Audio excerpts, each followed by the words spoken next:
Welcome into the Cleveland. Damn it. Like that's it right there. Cleveland Browns report on Matthew Peterson. I mean, I don't say 33-29. That's your final right there. I mean, the Browns were all over Cleveland in the first half. I couldn't even get through like a half-ass scripted monologue to try and be rah-rah, let's get some time. Like, that just sucks, right? Because you go to Kansas City and you're dominating the first half, and you walk away with nothing. You don't come out there with a win. I mean, there's positive takeaways, and we'll touch on that in a moment, but still, that blows. I mean, look at the final numbers here, all right? Final score, 33-29. Browns led by Mayfield. He looked good. I'll put it that way. Good. 321 yards, an interception, a costly one. Nick Chubb, I like Chubb. That fumble really was a downer. 83 yards, 2 touchdowns, though. Kansas City, I mean, the first half, and we've seen this movie before. It is like your little brother or sister putting on the same VHS tape or DVD and rewatching that episode of Scooby-Doo 1,000 times, and you know who the villain is, and you know what the Chiefs do. They start out slow all the time, and they pick it up in the second half, and that's exactly what happened here. Browns put up just 7 points in the second half, so that's never going to get it done. That's number one. But before we get to other stuff, I want to get you guys involved here. Get your votes in. Grade the Browns' performance versus Kansas City, A, B, C, D, or F. This is tough, honestly, because you dominated the first quarter, dominated really the first half. You looked good. So this is a big, I don't know where you want to stab this at. I would go B minus. Because if you want to be NFL Super Bowl contenders, you have to put games like this away. That's the fact of the matter. I'm tired of being in the camp of, well, we looked good for a while. No, that's not going to cut it. You got to play 4 quarters if you want to win a Super Bowl.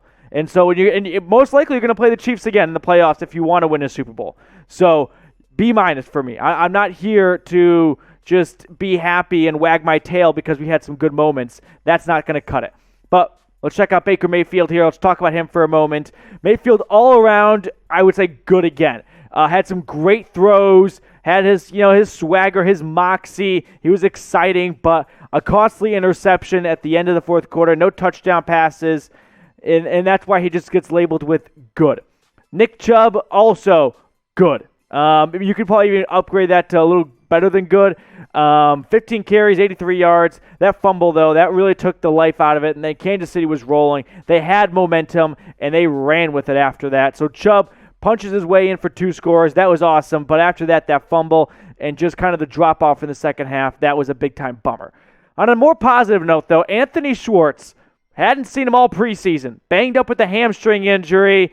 And the man nicknamed Flash sure looked like a flash. I mean, he was flying down the field. 3 receptions, 69 yards. That first catch in the first quarter, I mean, that just pumped some life into the Browns fans all across the country. Really rejuvenated and just, added a new element to the Browns offense of stretching the field out and not just using play action for intermediate crosses and near the first down marker, but really making the safeties do their job and take 2 steps back and not stack in the box.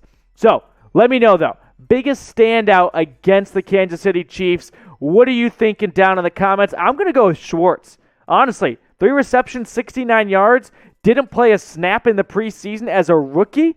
Pretty good stuff right there. That's going to get some positive buzz going into week 2 and for the rest of the season. One of the bigger stories, though, Odell Beckham Jr., he was absent from week 1. I thought he was going to play, honestly. Hand up, I thought he would be a go. He was looking good. I mean, the reports were good down the stretch in training camp and preseason, but was inactive. He's coming off that ACL tear in week 7 of last season, so it was already going to be very optimistic for him to make such a quick turnaround after tearing his ACL close to midway through last season. I'm hoping he's going to be back soon, but what do you guys think? Be honest. When will OBJ return? Is it going to be week 2? I sure hope so, because the Browns, they need their Tyreek Hill, and that's what really helped coast the Kansas City Chiefs to a second-half comeback. So I hope we get OBJ back sooner than later. Browns fans, there was no win this Sunday, but the Browns did cover. I'm not one for minor victories, but I am one for minor victories if it makes me money. So go ahead and make yourself some money at BetUS, all right? They're our sportsbook partner. They are awesome. Use the link right here, chatsports.com/bet. Super simple. You can't forget it.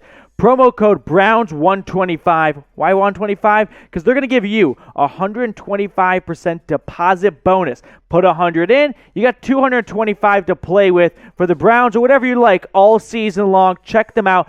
BetUS. It's the best place to make your bets all Browns season long. Once again, chatsports.com/bet. Promo code Browns125.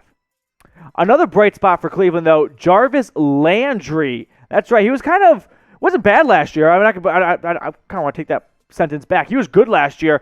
Maybe a tiny bit disappointing at times, but touchdown run, 5 receptions, 71 yards. He looked great. So I liked Landry a lot against the Chiefs. I thought he was just flat out a star out there for the Browns passing attack.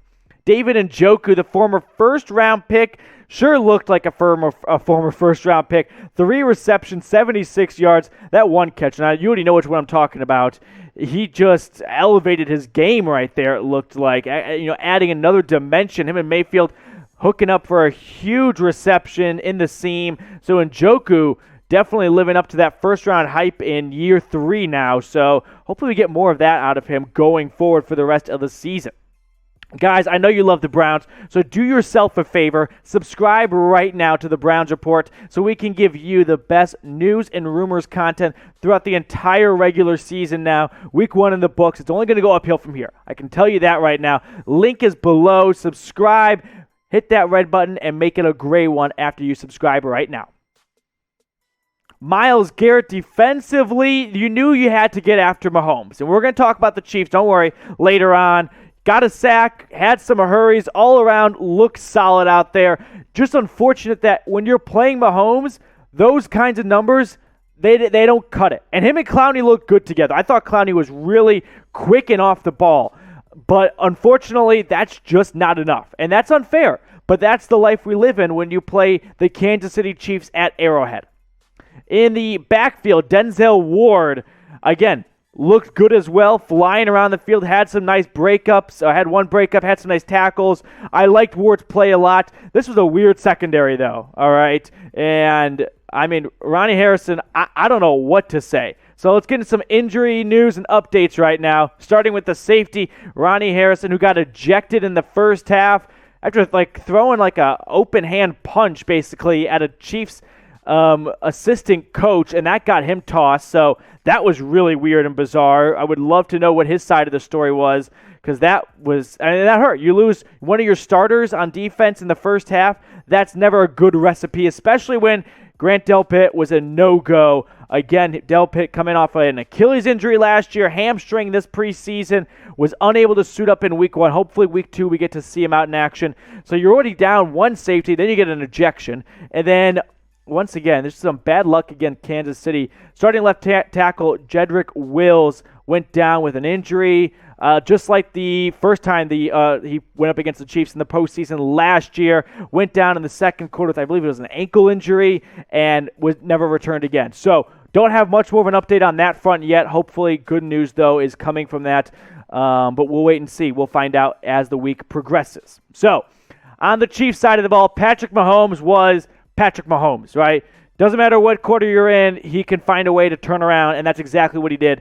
337 yards, 3 touchdowns, was hooking up with his best friends like Tyreek Hill, and I talked about this in my preview.